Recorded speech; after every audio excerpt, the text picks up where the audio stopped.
Bonjour et bienvenue pour la carte qui s'élève tôt.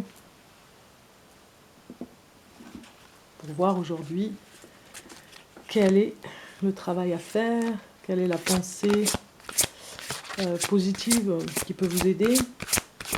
Voyons voir ça un petit peu. Je vais couper. Et nous avons limite. Je vous fais voir la carte de près. Limite, on voit un magnifique... alors j'ai la fleur ici, derrière, en rideau. C'est... ah, je n'ai pas le mot en tête, ça va revenir. Bon, c'est un peu comme le lilas, il y a de la lavande. On voit ce personnage vraiment qui a mis peut-être une limite ici au milieu entre ces personnes et ces personnes. Personnage qui se retrouve seul face à lui-même. Ça peut nous parler de ça.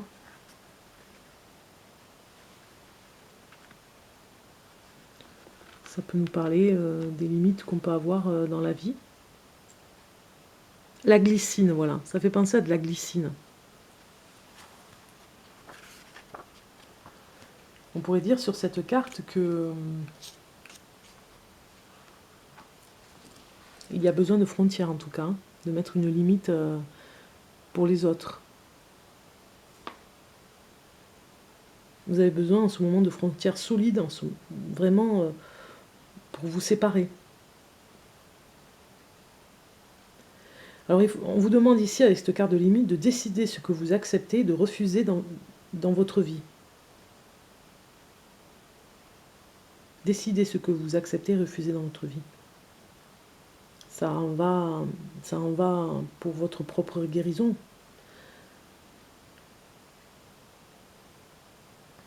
Si d'autres personnes interfèrent avec votre bien-être ou empiètent sur votre capacité à vous soigner, remarquez-le et faites les changements nécessaires. Imaginez que vous creusez un fossé et irriguez une frontière imperméable autour de votre corps, de votre maison et de votre lieu de travail pour conserver votre espace personnel.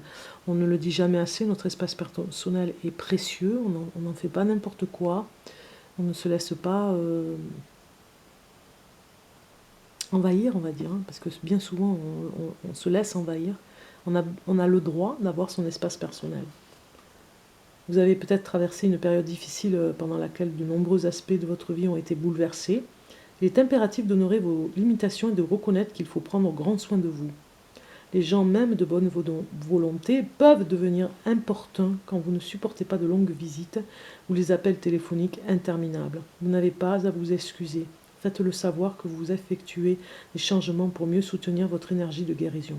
Voilà, vous le dites. Vous dites, j'ai besoin de mon espace personnel, j'ai besoin de ma tranquillité, seule, pour pouvoir me reconstruire, prendre de l'énergie. Vous avez le droit de dire ça. On ne va pas vous juger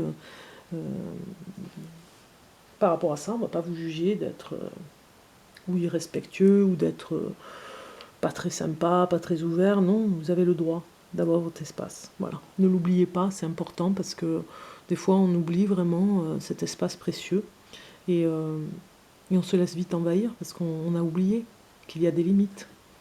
Que chacun de nous, d'ailleurs, a des espaces précieux et personnels.